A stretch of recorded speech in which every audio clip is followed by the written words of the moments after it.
Hello, good morning and welcome back to the vlog. One day now until the tour comes to town. They're Allays by day. Look at that. The town is getting ready for the tour. All the preparations have been put into place. The road closes off this afternoon and no cars are allowed up, no cars are allowed down. The tour finishes in Teens today, which isn't that far from here. We wanted to go out and watch it, but if we do, we can't get home unless we ride up the climb. So instead, well, what I'm doing right now is filming, getting some shots for Chris. He's doing a little commercial for the Wahoo Element Roam. So I'm doing that now, and then we're going to head back down to the bottom of this climb and do a full gas effort all the way to Valtor at the top. So I can kind of have a stab at the KOM, but I mean, I'm not going to take it because it's owned by Warren Barguil, but I think it'll be cool to compare myself today and compare it to how fast the pros go up tomorrow. It's a warm one today. 34 degrees currently, but it should be good fun. I'm not going to go all the way from the bottom. I don't want to do the full 35k because that's just a little bit crazy, full gas.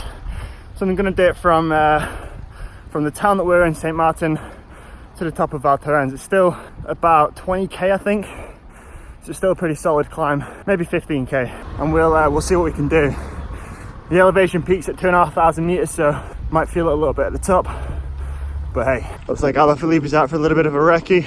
I'm going to return this GoPro to Christoph and let's go and have some fun. So I've got the live segment here on my Element Roam. So I know the KOM is 49 minutes and 22 seconds, which is held, I think, by Warren Barguil. There we go, St. Martin to Valtor. We're 350 meters away from the start, so I'm going to do a bit of a ride first down the hill, swing around, hook a left, and back up the climb. Oh well, at least I'll have a bit of encouragement.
Oh my god.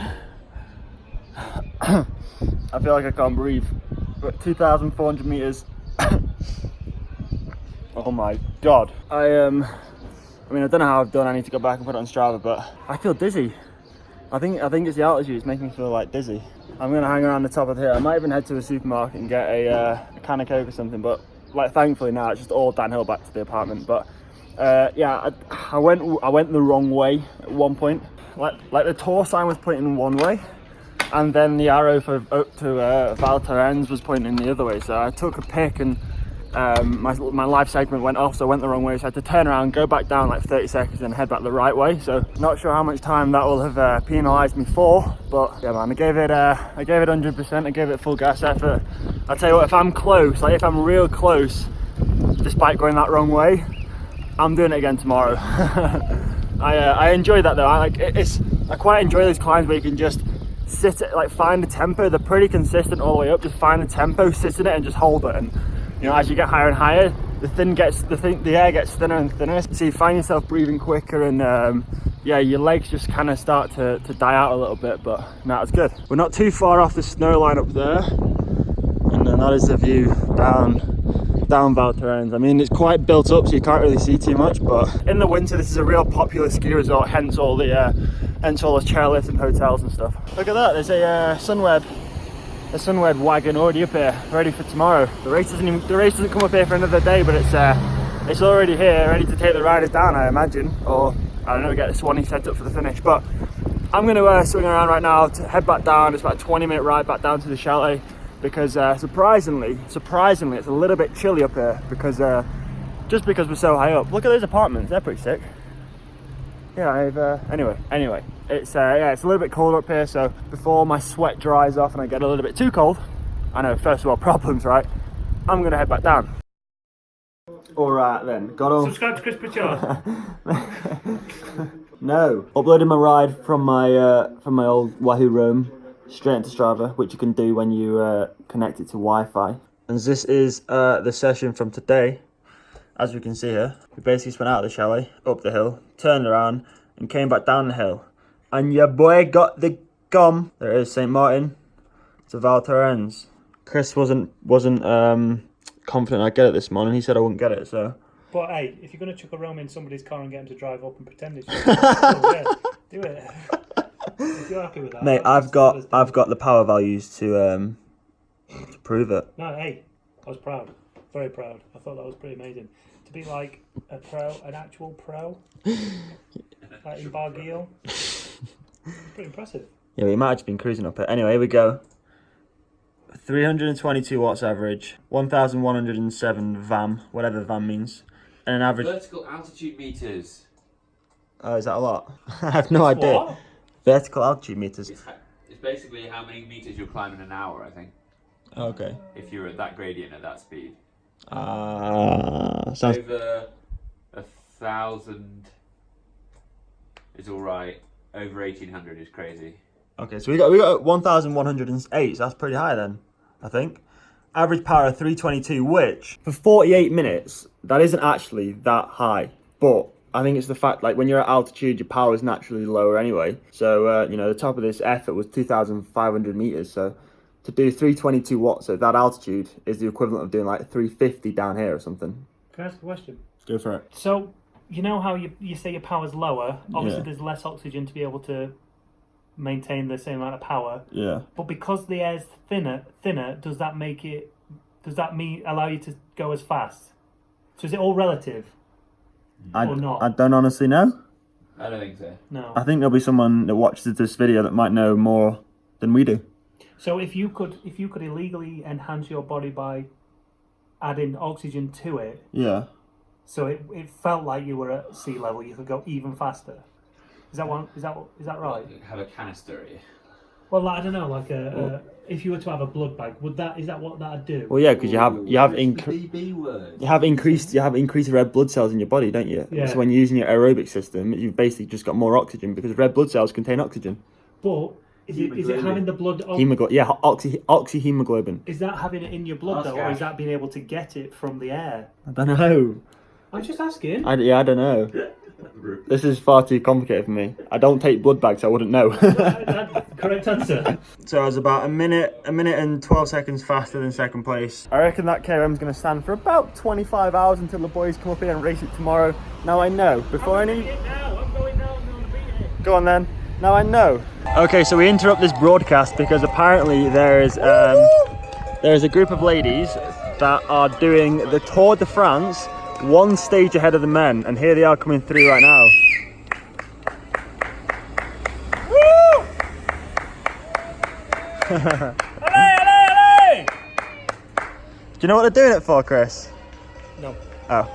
I'm sure there's a reason. Yeah, I think part of it is to prove a point that women can actually do the Tour de France. And not any old women, these are just average women Oh, okay. doing this. That's sick. It's raining. To bring some light to the women's side of cycling, I think. Oh, I rate that. That's I think cool. it's probably charity as well. But anyway, back on topic. I know we got the KOM, but it's probably going to last for 25 hours. And I know that the guys have done 3 weeks of racing before they even get to here, and they're still probably going to beat me. But hey, it's just a nice thing to have right now, okay? Give me my moment. Just let me have my limelight and say well done in the comment section. That's all I ask. Woo! There's loads of them. We just keep missing them. There's groups coming through. Also, some locals have just put a Ale Pinot on the road, and unfortunately, like literally 5 minutes ago, Pinot has just retired from the tour, so I think we need to change that to maybe Alaphilippe. The town is really starting to get busy now ahead of the tour coming in tomorrow. One more day. There, like, the clouds are coming in and stuff, and apparently it's going to be like mental storms and thunderstorms for this finals mountain stage. So I kind of hope it does do that, because we're here already, and I just think it'll make for like cool racing, seeing the riders coming up the climbs, like pouring down with rain, and just, yeah. Bonjour chicken. Today is also like the final day that you can drive up the mountain and get your position on the mountain. So all of the caravans, all of the motorhomes, all of the campers have been coming up this hill this morning to get prepared, because from about 6 o'clock this evening the road is closed and it doesn't reopen again until after the race is finished on tomorrow night. So it's closed for a complete day. Blows my mind every time I walk to the shop and see this. Despite being at 1,360 meters, there's still 17 kilometers to go left of the climb. Oh, did you see that? Did you see that? That was oh, and again. Boys, girls, ladies and gentlemen, we are in a thunderstorm for the second time in 2 days. All right, I look like an absolute potato because it's pitch black here. But after a hectic day in the Tour, if you don't know it, the race got shortened and neutralised and cancelled because of a landslide due to extreme weather.